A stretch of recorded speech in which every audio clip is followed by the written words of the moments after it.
Hello, my dear students.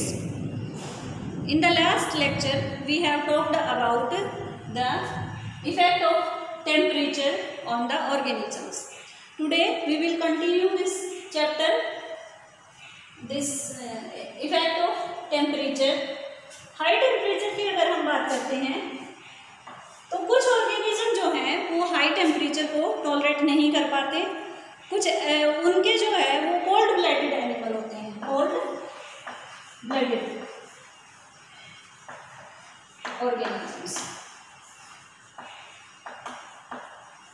जो cold blooded organisms होते हैं उनको क्या बोलते हैं? पोइकिलोथर्मल। क्या बोलते हैं उनको? पोइकिलोथर्मल।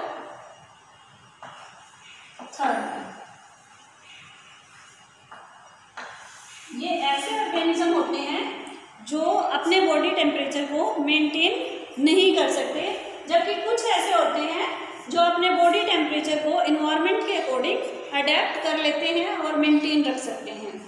और जो रख सकते हैं उनको क्या बोलते हैं हम? होमियोथर्मल। होमियोथर्मल। ठीक। अगर हम बात करते हैं होमियोथर्मल ऑर्गेनिजम्स की तो वो अपने बॉडी टेम्परेचर को मेंटेन कर सकते हैं, इसलिए वो हर मौसम में आराम से सर्वाइव कर सकते हैं हर इन्वायरमेंट में।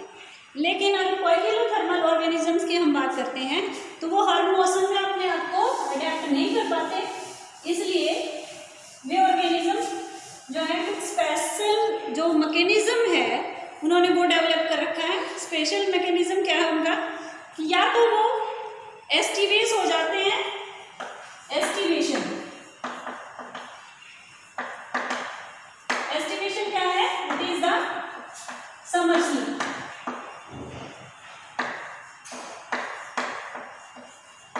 या फिर वो हाइबरनेट हो जाते हैं, हाइबरनेशन। और ये क्या होता है हाइबरनेशन? ये होती है विंटर स्लीप।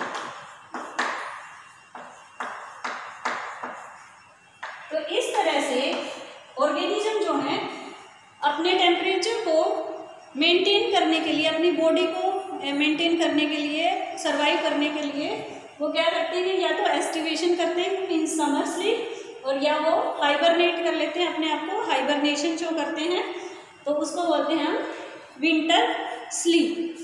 और ड्यूरिंग दिस पीरियड वो क्या हो जाते हैं समर स्लीप में अपने आप की कुछ मेटाबॉलिक एक्टिविटीज़ जो हैं उनको स्लो डाउन कर लेते हैं, ठीक है, और अपना रिजर्व फूड मटेरियल रखते हैं जिससे उनका जो है पीरियड निकल जाता है। और इसलिए वो ज़्यादा हीट को या ज़्यादा कोल्ड को टॉलरेट नहीं कर पाते, सो उनको समर स्लीप और विंटर स्लीप की ज़रूरत होती है। तो ये भी एक टेम्परेचर का इफेक्ट है ऑर्गेनिजम्स के ऊपर, ठीक है। दूसरा, मेटाबॉलिज्म पे बहुत ज़्यादा इफेक्ट पड़ता है, क्योंकि बहुत सारी जो मेटाबॉलिक एक्टिविटीज़ हैं, अगर ह्यूमन की बात करते हैं तो जैसे हमारी बॉडी का टेम्परेचर 37 डिग्री होता है, तो हमारे सारे एंजाइम 37 डिग्री पे एक्टिव होते हैं, वो काम करते हैं। लेकिन जैसे समटाइम फीवर हो जाता है तो हमारे बॉडी के जो टेम्परेचर इंक्रीज होने के कारण हमारे एंजाइम इनएक्टिव हो जाते हैं, डीनेचर हो जाते हैं, जिसके कारण वो अच्छे से परफॉर्म नहीं कर पाते। तो ये मेटाबॉलिक एक्टिविटी पे भी टेम्परेचर का असर होता है, ठीक है। कुछ होता है, एक होता है थर्मल माइग्रेशन।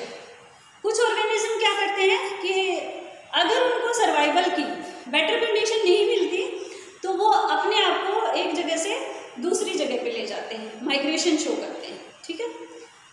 और साइक्लोमॉर्फोसिस, ये भी एक फिनोमिना है साइक्लोमॉर्फोसिस का। इसमें क्या होता है? साइक्लोमॉर्फोसिस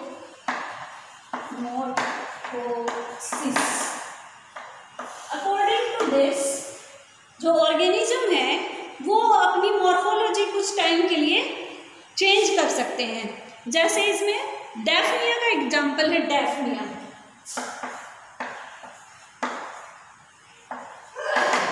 ये क्या करता है? इसके जो सिर पे हेलमेट के टाइप एक कवर है वो बढ़ जाता है, ठीक है, अकॉर्डिंग टू टेम्परेचर।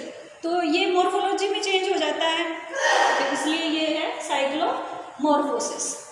उसके अलावा बिहेवियर में भी चेंज हो जाता जो कुछ हाई टेम्परेचर के कारण जो है ऑर्गेनिजम्स का बिहेवियर चेंज हो जाता है। ठीक है, जब ये जो सारी चीज़ें हमने एनिमल्स में पढ़ी है, तो ये क्या प्लांट पे भी इफेक्ट करते हैं? यस ऑफ कोर्स, प्लांट पे भी टेम्परेचर जो है वो इफेक्ट करता है। कैसे करता है? जैसे कि वर्नलाइजेशन आपने देखी होगी, प्रोसेस होती है वर्नलाइजेशन। अगर फ्लावरिंग नहीं होती कुछ प्लांट में, किस टाइम पे? समर सीजन में जो है, उसमें बहुत सारे ऐसे प्लांट हैं जिनमें समर के कारण या हाई टेम्परेचर के कारण फ्लावरिंग नहीं होती, तो उनको कोल्ड ट्रीटमेंट दिया जाता है, and that is known as vernalization. ठीक है, that is known as vernalization. दूसरी क्या चीज़ें होती हैं कि चिलिंग इफेक्ट होता है एक, ठीक है, फ्रीजिंग इफेक्ट होता है, और इसमें क्या आ जाता है, प्लांट जो है वो डेसिकेशन की इंजरी, डेसिकेशन,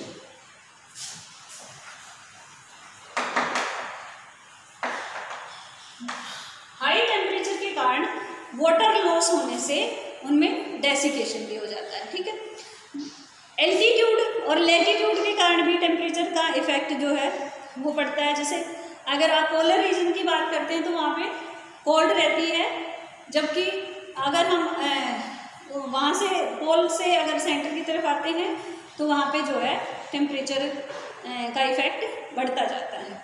ठीक है, तो ये सारी चीज़ें। दूसरा ग्रोथ और डेवलपमेंट, इस पर भी इफेक्ट करता है। प्लांट की ग्रोथ और डेवलपमेंट जो है समटाइम टेम्परेचर के बेसिस पे जो है वो इंक्रीज या डिक्रीज होती है। ठीक है, तो आज के लेक्चर में बस इतना ही। नेक्स्ट जो है हम दूसरा इफेक्ट करेंगे अगली वीडियो में, effect of light on the organisms. ठीक है, आज के लिए